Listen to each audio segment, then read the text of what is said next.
Olá pessoal, tudo bem? Vamos fazer agora a segunda parte da Grécia Antiga, tá? Fazendo agora referência aos períodos clássico e helenístico, tá ok? Que são os períodos nos quais acontecem a grande maioria dos confrontos que a Grécia acabou enfrentando na Antiguidade, ok? Então veja só, o primeiro grande confronto que acontece é dentro do período clássico. O que aconteceu lá? As cidades-estado gregas elas começam os seus conflitos pelo domínio da Grécia. Lembre-se que a Grécia no passado, a Grécia na antiguidade, ela não é um país, ela não é um estado, ela é apenas uma civilização, um amontoado, um emaranhado de cidades-estado. Com o período clássico começando, essas cidades-estado vão começar a entrar em atrito. E esse atrito que acontece acaba levando ao quê? A formação de uma nação grega, de um império, quem sabe grego, o imperialismo ateniense que você vai ver daqui a pouco, ok? Então veja só, primeiro passo. O primeiro povo que acaba se interessando assim de cara pela Grécia é o Império Persa, tá? O que faz o Império Persa? Lembre-se da aula passada, olha aqui, ó, ele acaba dominando o que você conheceu comigo como Grécia Asiática e grande parte das ilhas gregas, tá?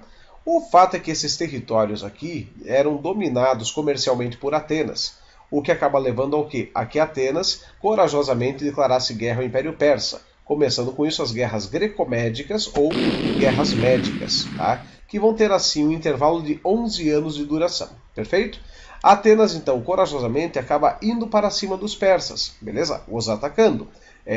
Juntamente com Atenas, os espartanos também acabam entrando aí na brincadeira. E o resultado disso, você tem um confronto entre duas cidades-estado gregas, pequenas, contra o grandioso e monumental Império Persa, que ocupa essa região toda do planeta na ocasião, perfeito? Então tudo isso aqui, ó, rapidamente, é o Império Persa, comandado então no início das guerras médicas pelo imperador Dário, no final das guerras, com a morte de Dário, já pelo imperador Xerxes. Tranquilão?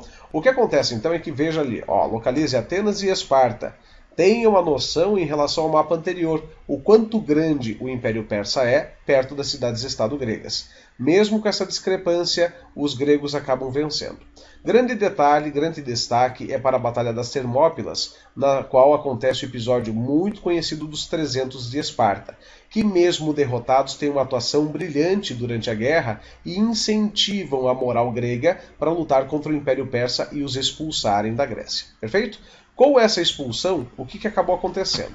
Veja, o persa caiu fora, perfeito? O ateniense, portanto, acaba formando uma liga de cidades, a Liga de Delos, começando aí o seu imperialismo. Tá? Do outro lado, Esparta também acaba contribuindo para essa brincadeira, fazendo o seu imperialismo através da Liga do Peloponeso. O confronto entre esses dois imperialismos acaba gerando a famosa Guerra do Peloponeso. Tá? Que acabam sendo aí num conjunto de combates, né? Que acaba sendo feito durante 27 anos. Nesse conjunto de combates aí, você vê aqui, ó, veja aqui no mouse, olha aqui o mouse perdido, o espartano tem uma liga mais concentrada, o ateniense tem uma liga mais dispersa, tá? E o imperialismo de Atenas foi muito nocivo para o ateniense. As próprias cidades pertencentes à Liga de Delos não respeitavam o ateniense. O resultado disso na prática é que o ateniense acaba tendo desvantagem em relação ao espartano.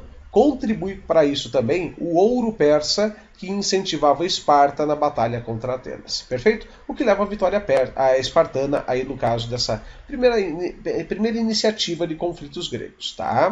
Na sequência, logo depois da vitória espartana, Esparta tenta impor a sua hegemonia sobre a Grécia, o seu imperialismo.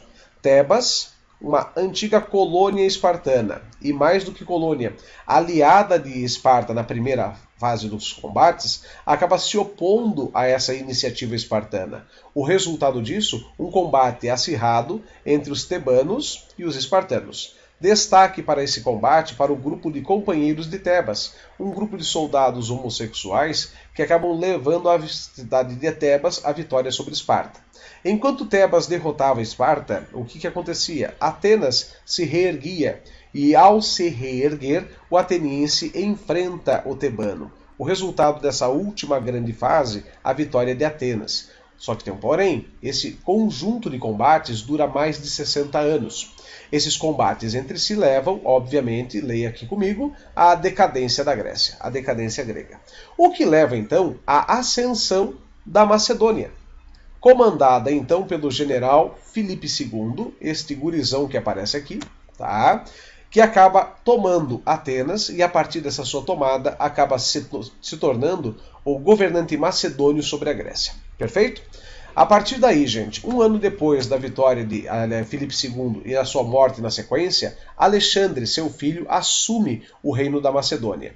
O resultado disso, o início do período helenístico. Alexandre coloca em prática os sonhos de Filipe, que seriam o quê? Expandir em relação ao Oriente, conquistando com isso o Império Persa, o que faz com que o período helenístico torne-se um período marcado pela expansão da cultura grega pelo Oriente. Essa expansão e essa futura mistura acaba levando à formação da civilização helenística. Tá?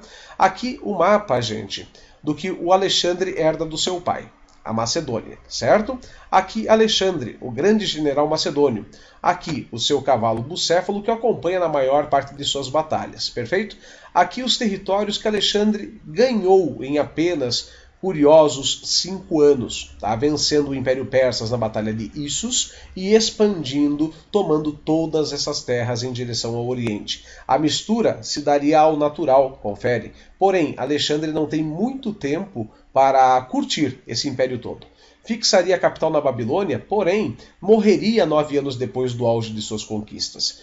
E o fato é que, após a sua morte, o seu grupo de companheiros acaba, no caso, o grupo dos seus generais da cavalaria, inclusive, acaba dividindo o seu império após a sua morte, devido à ausência de herdeiros, ok? Ausência por quê?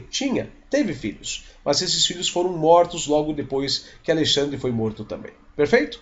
É isso que acontece com o Império de Alexandre, galera. Falou, um abraço!